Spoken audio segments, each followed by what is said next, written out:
Big boss season 8లో నిన్నటి ఎపిసోడ్‌లో కొన్ని చిన్నవి ఏవో హిడెన్ జెమ్స్ ఉన్నాయి. హిడెన్ జెమ్సో, హిడెన్ గొడవలో ఏంటో నా బొంద. దాని గురించి మాట్లాడుకుందాం. ఫస్ట్ చిన్నగా ఒకటి స్టార్ట్ చేసి వదిలేద్దాం. మణికంఠ నిన్న కాలు చాపుకొని మంచం మీద కూర్చొని ఏమన్నాడంటే, కాఫీకి సంబంధించిన అత్తర్ ఒకటుంటది. అది తీసుకొచ్చి ఇట్లా పూసేసుకొని దాని కింద మీద పడి ఆస్వాదించాడు. టైంకి బేబక్క వచ్చింది. బేబక్క ఇది పూసుకోవా అని అన్నాడు. ఆవిడ కూడా భలే పూసుకు అబ్బాయి భలే ఉంది అబ్బాయి, కాఫీ తాగినట్టే ఉంది, అసలు ఈ స్మెల్ చూస్తుంటే నేను కాఫీలో మునిగి తేలిన ఫీలింగ్ వచ్చేసింది నాకు అన్నట్టుగా ఆమె పూనకం తెచ్చుకుంది. సో ఈయన ఏం చేశాడు, ఎక్కడిది ఇది అని అడిగితే, ఇది మా ఆవిడకి చాలా ఇష్టం, మా ఆవిడకి అసలు కాఫీ అంటే ఎంత ఇష్టం అంటే అంత ఇష్టం, కాఫీ లేకుండా ఆవిడ అసలు బతకలేదు, నన్నన్నా వదిలేస్తుందేమో కానీ కాఫీని మాత్రం అడ్డు పెట్టుకునే ఉంటుంది, అందుకని చెప్పేసి ఆవిడ కంటే నాకు చాలా ప్రేమ, నేను ఎక్కడన్నా దూరం నుంచి వచ్చినప్పుడల్లా సరే ఇదంతా ఒళ్ళంతా పూసుకొని వెళ్ళి కౌగిలించుకుంటాను, ఆవిడకి ఏదో కాఫీనే కౌగిలించుకున్నంత ఫీలింగ్ వచ్చేది, అందుకు ఆవిడ గుర్తుగా నేను ఈ కాఫీని తెచ్చుకున్నాను, ఈ కాఫీ అత్తరు దీన్ని చూస్తుంటే నాకు మా ఆవిడే గుర్తొస్తుంది, మిస్ యూ రా కన్నా అన్నట్టుగా చెప్పుకొచ్చాడు. నిన్నటికి నిన్నేమో లబోదిబోమని, మొన్నటికి మొన్న బాబోయ్ మా ఆవిడ నన్ను తరిమేసిందని చెప్పాడు, నిన్నటికి నిన్నేమో లబోదిబోం అన్నాడు, నాకు వాళ్ళు కావాలి, నా కూతురు కావాలి, నా కొడుకు కావాలి, నా అత్త కావాలి, మామ కావాలి, నా పక్కింటోళ్ళు ఎదిరింటోళ్ళు మొత్తం నా కాలనీ మొత్తం నాకు కావాలని చెప్పుకొచ్చాడు. ఇక అసలు విషయంలోకి వెళ్తే, నాగమణికంఠ కథ అబద్ధం, ఇది అందరూ చాలా గమనించాల్సిన విషయం. నాగమణికంఠ స్టోరీ అనేది అబద్ధం. ఇతను ఏం చేశాడనేది వాళ్ళ చెల్లెలు చెప్తుంది ఆల్రెడీ.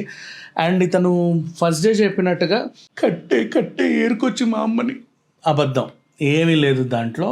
వాళ్ళ అమ్మ చనిపోయినప్పుడు అందరూ ఉన్నారు, మొత్తం రావాల్సిన వాళ్ళందరూ వచ్చారు. ఈయన ఏం చెప్పాడంటే, ఏదో అటు వర్షం పడుతుంది, ఇటు కట్టెలు లేవు, ఇటు రైలు పట్టాల మీద మా అమ్మని ఇలా పట్టుకొని నేను పరిగెడుతున్నాను, ఎదురుగా ట్రైను నేను పరిగెడుతున్నా, ఆ రేంజ్లో చెప్పి ఏడిపిస్తున్నాడు. అస్సలు నమ్మొద్దు, అసలు అవసరమే లేదు దీంట్లో. జరిగింది ఏంటంటే, ఈ అబ్బాయి యాక్చువల్గా ఒక్కొక్క ఊహ తెలియనప్పుడు వీళ్ళమ్మ రెండో పెళ్లి చేసుకుంది. తెలిసిన తర్వాత ఏమైంది, ఆయన మా నాన్న కాదు అని తెలిసి అప్పటి నుంచి ఏదో ఒక రకమైన ఇది పెంచుకున్నాడు మనసులో. ఆ చెల్లెని దగ్గర రానిచ్చేవాడు, ఆ నాన్నతో సరిగ్గా ఉండేవాడు కాదు. కొంచెం ఏజ్ వచ్చిన తర్వాత ఇది మా అమ్మ బంగారం, ఇది మా అమ్మకు సంబంధించిన డబ్బులు, మా అమ్మకు సంబంధించిన ఇది అని చెప్పి అవన్నీ ఇంత కలెక్ట్ చేసుకుని ఇంత మూట వచ్చింది. ఆ మూటను అంత తెగనమ్మి ఏం చేసుకున్నాడు, ఇన్స్టా రీల్స్, సోషల్ రీల్స్ అవి ఇవి ఏవేవో చేసుకుంటూ తన లైఫ్ స్టైల్ తను మెయింటైన్ చేసుకుంటా అమెరికా వెళ్ళిపోయాడు పెళ్లి చేసుకొని. ఒళ్ళేమో ఒంగట్ల, మూట ఏమో కరుగుతూ ఉంది, ఒళ్ళొంగట్ల మూట కరుగుతూ ఉంది. ఆ పిల్లేమో ఒళ్ళొంచురా బాబు మనకున్న మూట ఇదే, రోజు తరుగుతుంది తెగ తింటున్న కొద్దీ, ఏదో ఒకటి ఎలగబెట్టు, నాక ఒళ్ళొంగదు, అద్దం చూసుకొని తలదూకోవడం అలవాటు అయిపోయింది, దువ్వి జుట్టు కూడా పోయింది, అందుకే విగ్గు పెట్టుకుంటున్నా.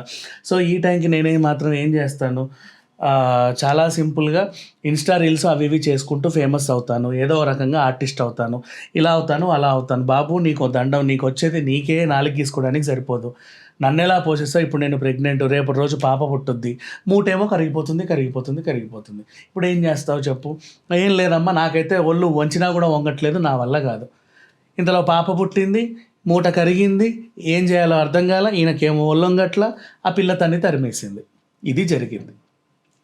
ఈ స్టోరీని మనకి ఇంకో రకంగా చెప్పాడు నాగమణికంఠ, దాన్ని నమ్మాల్సిన అవసరం లేదు. నెక్స్ట్ ఇక వాళ్ళ అమ్మగారి విషయానికి వస్తే, ఆవిడ్ని వాళ్ళ సెకండ్ హస్బెండ్ బాగానే చూసుకున్నాడు, అమ్మాయి కూడా పుట్టింది, ఆ పాప పెళ్ళి కూడా అయ్యింది, చక్కగా బాగుంది. హస్బెండ్ వైఫ్ ఇద్దరు కూడా రోజు ఇన్స్టాలో ఆమె పర్సనల్ అకౌంట్లో బోల్డ్ అని ఫొటోస్ పెడతా ఉంటుంది, పండగ వచ్చినా పబ్బా వచ్చినా చాలా బాగా సెలబ్రేట్ చేసుకుంటున్నారు, ఉన్నతంగా కూడా దే ఆర్ వెరీ గుడ్ చెప్పాలి అంటే.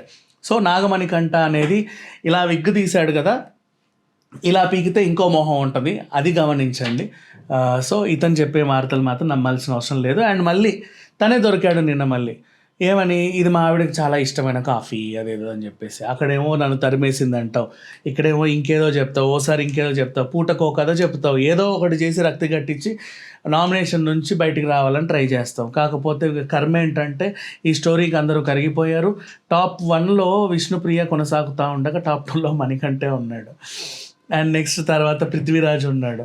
శేఖర్ భాష, బేబక్క అండ్ సోనియా కొట్లాడుకుంటున్నారు, నేను పోతా అంటే 10% మాత్రమే ఉంది వీళ్ళకి ఓటింగ్. కాకపోతే దీంట్లో బేబక్క ఈసారి హౌస్ నుంచి అవుట్ అయిపోతుందని మాత్రం అందరూ అనుకుంటున్నారు. ఇకపోతే జరిగేదేంటో చెప్తా. నా అంచనా ప్రకారం, బాబోయ్ మళ్ళీ ఇది జరగకపోతే నన్ను ఏమనొద్దు, స్క్రిప్ట్ వైజ్గా యాక్చువల్గా వీడు పోతా పోతా పోతా పోతానేమో అని భయపడుతున్నాడు కదా, ఆ భయాన్ని నిజంగానే భయపెట్టి యు ఆర్ ఎలిమినేటెడ్ నాగమణికంట అని చెప్పి బయటికి తీసుకొస్తే వాడు బోర్న బోర్న ఏడ్చి ఏడ్చి స్టేజ్ మీదకి వస్తాడు. స్టేజ్ మీదకి వచ్చిన తర్వాత బాబు ఏంటి అంటే, నేను అది అనుకున్నాను, ఇది అనుకున్నాను, అలా అనుకున్నాను, ఇలా అనుకున్నాను, లాస్ట్కి నేను అనుకున్నట్టుగానే జరిగింది, బయటికి వచ్చేసాను, బయటికి రాకూడదని నేను కింద మీద పడి ఏడ్చాను, లోపల విగ్గు కూడా పీకేశాను అని ఆయన చెప్పుకుంటాడు.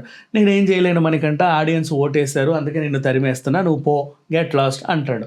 వెళ్ళేటప్పుడు గేటు తీస్తూ ఆయన అడుగు బయట పెట్టే లోపు నాగమణికంట దాదా నిన్ను అసలు ఇంకో ఛాన్స్ ఇద్దామనేసి నా మనస్ఫూర్తిగా అనుకుంటున్నాను, నువ్వు సీక్రెట్ రూమ్కి వెళ్ళు బాబు, అక్కడ ఏదన్నా ఎలగబెట్టు, నీకు టీవీ ఇస్తాము దాంట్లో చూసుకో అని చెప్తాడు. ఈ తర్వాత హౌస్లో ఉన్న వాళ్ళందరూ కూడా అమ్మయ్య పోయిందబ్బా ఏడుపుగొడ్డు మొహం, దరిద్రం వదిలింది, శని వదిలింది అని చెప్పి వీళ్ళు మాట్లాడుకుంటూ శాపనార్థాలు పెడతారు. ఇవన్నీ ఆయన చూసుకుంటూ బోరున అందులో ఏడుస్తా కూర్చుంటాడు ఆ చీకటి గదిలో. ఈలోపు ఒక అందమైన వైల్డ్ కార్డ్ ఎంట్రీ వచ్చి ఆయన్ని బాబు ఎడవకు, నీకు ఓదార్పు అని అతనిలో ఒక ఇదిని నింపి తర్వాత తను బాగా స్ట్రాంగ్ అయిన తర్వాత వీళ్ళ మీదకి వదులుతారు. అండ్ ఇక వైల్డ్ కార్డ్ ఎంట్రీ మీద వచ్చేది జ్యోతి రాయ్, మన జగతి క్యారెక్టర్లో బాగా ఫేమస్ అయిన గుప్పెడంత మనసు సీరియల్ నటి అని ఒక వార్త. మరి ఇది ఎంతవరకు అవుద్దో నాకు తెలీదు. లాస్ట్ చెప్పిన పేర మాత్రం గుర్తుపెట్టుకోండి, జరిగితే సంతోషం, జరగకపోతే నన్ను మాత్రం తిట్టుకోవద్దు, మీకు దండం. Thank you so much.